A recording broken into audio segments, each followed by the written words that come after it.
It's Miss Jade from River Valley District Library. How are you guys all doing? I hope you're all staying home and staying safe, just like I am here with my family and my pets and everything else. So some of my pets might make an appearance and some of my kids might make an appearance in our little videos here, but I have some really fun stuff planned for us.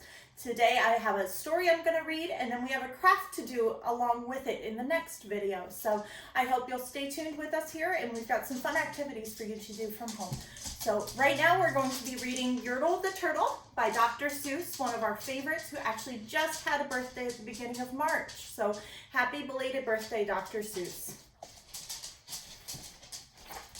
Yertle the Turtle. On the faraway island of Salamasan, Yertle the Turtle was king of the pond. A nice little pond. It was clean, it was neat. The water was warm, there was plenty to eat. The turtles had everything turtles might need, and they were all happy. Quite happy indeed. They were, until Yertle, the king of them all, decided the kingdom he ruled was too small. "I'm ruler," said Yertle, "of all that I see, but I don't see enough. That's the trouble with me. With this stone for a throne, I look down on my pond, but I cannot look down on the places beyond. This throne that I sit on is too low down. It ought to be higher," he said with a frown.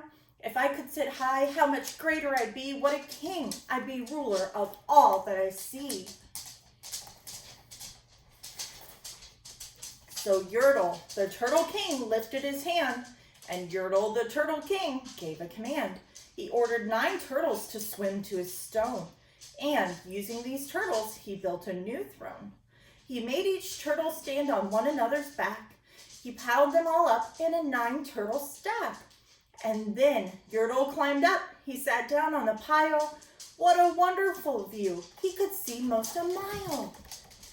A 9-turtle stack. That Yertle.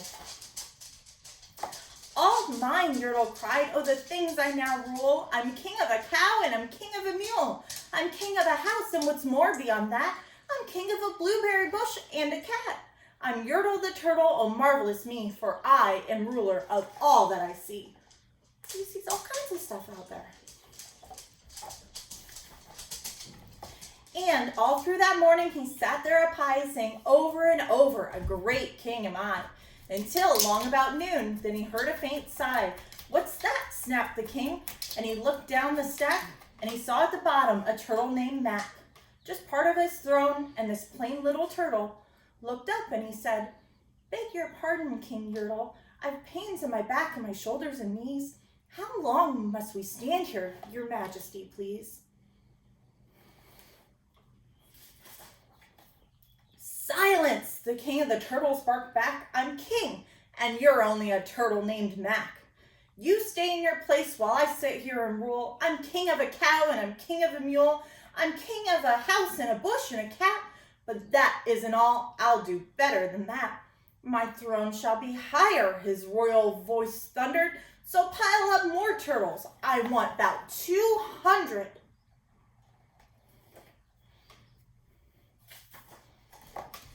Turtles, more turtles!" he bellowed and brayed, and the turtles way down in the pond were afraid. They trembled, they shook, but they came, they obeyed. From all over the pond they came swimming by dozens, whole families of turtles, with uncles and cousins, and all of them stepped on the head of poor Mac. One after another, they climbed up the stack. See, and there's poor Mac all the way down at the bottom. That wouldn't be a very fun job, would it? Then Yertle the Turtle was perched up so high he could see 40 miles from his throne in the sky. "Hooray!" shouted Yertle. "I'm king of the trees. I'm king of the birds. I'm king of the bees. I'm king of the butterflies, king of the air. Ah me, what a throne, what a wonderful chair. I'm Yertle the Turtle, oh marvelous me, for I am ruler of all that I see." I bet he can see pretty far, huh? Then again from below, in the great heavy stack, came a groan from that plain little turtle named Mac. "Your Majesty, please, I don't like to complain, but down here we are feeling great pain. I know up on top you're seeing great sights, but down at the bottom we too should have rights. We turtles can't stand it. Our shells will all crack. Besides, we need food. We are starving, groaned Mac. That poor little turtle all the way at the bottom. You hush up your mouth, howled the mighty King Yertle.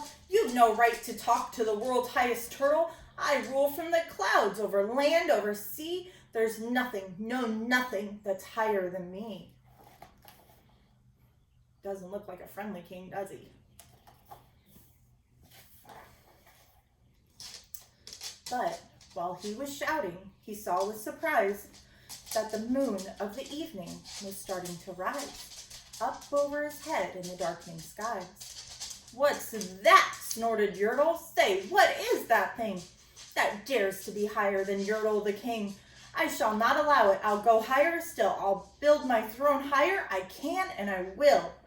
I'll call some more turtles. I'll stack them to heaven. I need about 5,607.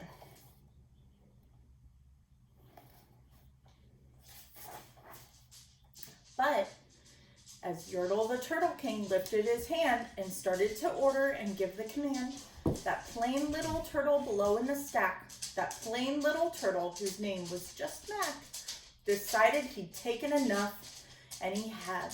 That plain little lad got a little bit mad, and that plain little Mac did a plain little thing. He burped, and his burp shook the throne of the king. Yeah, he burped. And Yertle the turtle, king of the trees, the king of the air, and the birds and the bees, the king of a house and a cow and a mule, well, that was the end of the Turtle King's rule. For Yertle, the king of all Salamasand, fell off his high throne and fell plunk in the pond. Look at that. And today, the great Yertle, that marvelous he, is king of the mud. That is all he can see.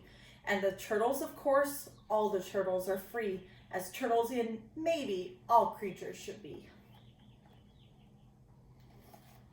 That's the end of our story today, friends. Keep your eye out for a fun turtle craft to follow up with this and some more stories to come from us here at River Valley District Library. We hope you're all staying safe and staying home and staying healthy. Bye.